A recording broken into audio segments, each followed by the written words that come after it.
dia punya adik itu 7 tahun dulu baru dapat adik.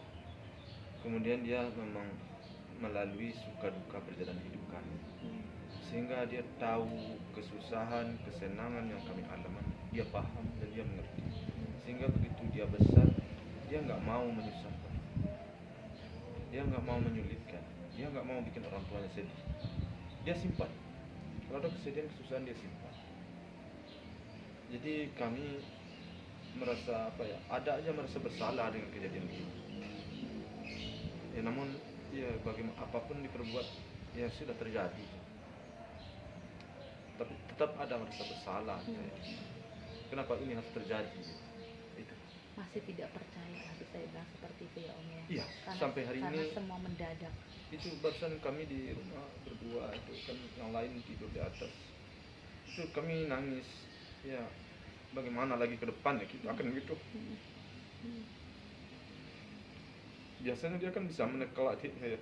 Semua persoalan adiknya tuh dia tegal semuanya. Dia udah bisa memegang. Dia udah, saya selaku orang tuanya udah enggak khawatir, udah enggak ragu dengan adanya dia. Sebabnya dia semakin hari semakin bijak dia. Dia semakin paham akan hidup. Dia semakin mengerti ya. Jadi kehilangan dia ini saya betul-betul sok banget saya. Saya kedepannya enggak setiap mampu enggak ya mencemaskan saya diri saya. Mencemaskan saya diri saya. Insya Allah bisa. Dan ada juga lagi, ada cucu udah kita keluar. Tante, anak laki-laki, aduh, biasanya anak laki-laki itu cinta pertamanya mamahnya. Ya, Iya Pak. Almarhum pasti seperti itu kan? ya dia seperti itu.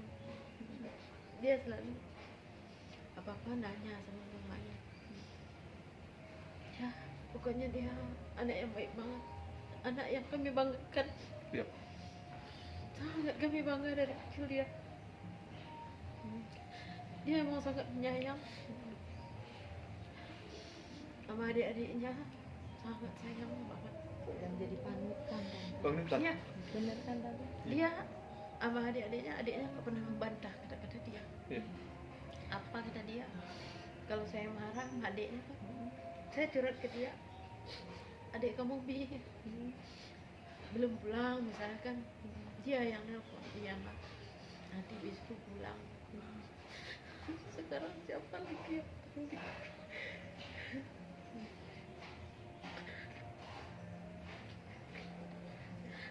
Soalnya dia berangkat dalam suasana dia dalam suasana sedang mekarnya ya, Iya. sedang mekarnya, sedang perhatiannya sedang kepada orang tuanya, kepada adiknya, sedang sedang tinggi-tingginya perhatian itu ya. Jadi susah untuk mencari seperti suasana sekarang. Mungkin puncak dia memperhatikan kami, puncak dia memperhatikan adiknya, begitu puncak kok hilang begitu saja. Jadi kabar berita pun seperti nggak ada ya. Saya sakit kepala dalam perjalanan saya nggak ada. Itu waktu cepat berlalu, hilang. Bagaimana saya bisa mempercayai sampai saat sekarang? Bagaimana sampai saya sekarang bagaimana saya bisa mempercayai? Makanya tadi saya bilang sama istri, ini anak kita nggak pulang lagi, nggak bakal pulang lagi. Saya mau begitu tadi. Tadi dia bilang gitu, anak kita nggak akan pulang lagi ya mah. Kan udah kita antar kubur mah. Yakin dia pulang lagi. Kita lihat cucuannya lagi bulan ini. Buat gak ya papa katanya. Ya Allah. Yang selalu diingat apa sih Om? Kalau kata-kata almarhum. Ya banyak sekali yang sama dia, banyak sekali yang banyak Sampai diingat. saat ini. Semuanya diingat sama dia karena semuanya dia sampaikan, dan dia tahu kondisi papanya. Kemampuan papanya dia tahu, apa yang diderita papanya dia tahu, karena perjalanan hidup tadi dia tahu. Apa sakit begini, sakit dia ngerti, dia paham. Jadi dia tanpa memberitahu dia kondisi papa, dia udah bertindak, dia udah berbuat. udah merasa ya Om? Udah merasa berbuat juga. Mamanya papa ini, obat papa ini, dia pergi kemana, Pak, saya beli ini buat obat itu papa, buat pinggang papa nih. Saya beli alat ini, papa terapi dia sama ini. Oh pak, saya beli ini obat alami pak, minumnya pak. Jadi dia paham, dia mengerti. Saya sekarang mencemaskan diri saya, bukan anak saya yang lain. Anak yang lain mudah-mudahan dia dengar saya gitu. Udah seminggu lebih kepergian malah makin berat ya. Keberat, saya sangat berat. Adiknya kuat, saya kuat. Saya sebab membentuk seperti ini kan tidak senselabin ya. Iya. Membentuk dia jadi begini nggak senselabin. Memang harus sesuai dengan orang. Dia ini memang berkemauan seperti ini. Jadi kita hanya tinggal mengarahkan. Kalau nggak ada dari dia ingin seperti ini, ya saya juga nggak bisa. Ya. Jadi arahan saya sesuai dengan apa yang ada dalam hatinya.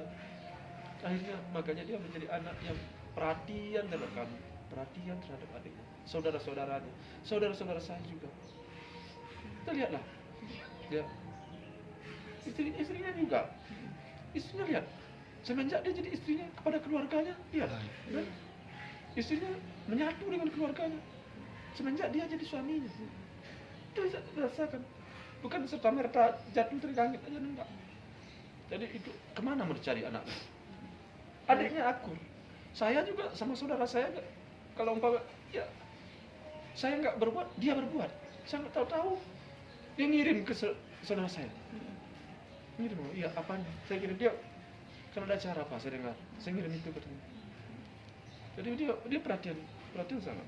Sampai merubah Vanessa yang tadinya orang tahu gitu kan. Iya, Itu juga karena almarhumnya. iya saya pastikan 100%. Saya pastikan. Di samping kemauan memang ada di pihak Vanessa ya, kemauan ada. Cuman kan tidak ada selama ini yang menjadi, yang mengayomi dia, yang yang mendidik, yang membentuk dia itu nggak ada. Jadi Vanessa mau, dan ternyata si Pebi orangnya mampu untuk berbuat itu. Akhirnya jadi orang kan. Iya. Ini sebentar lagi nih saya yakin dan percaya orang akan salut kepada mereka. Sekarang orang udah salut, tapi perkembangan itu, kebaikan itu udah muncul.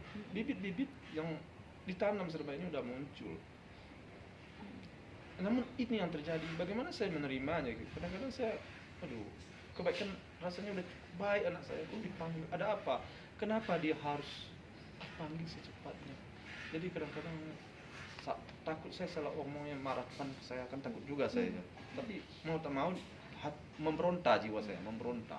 Ada apa lagi anak saya rasanya di jalur yang benar, ya, di posisi yang benar. Kenapa dia dipanggil secepatnya? Ya Allah, saya tidak habis pikir. Tante, yang membuat Tante kuat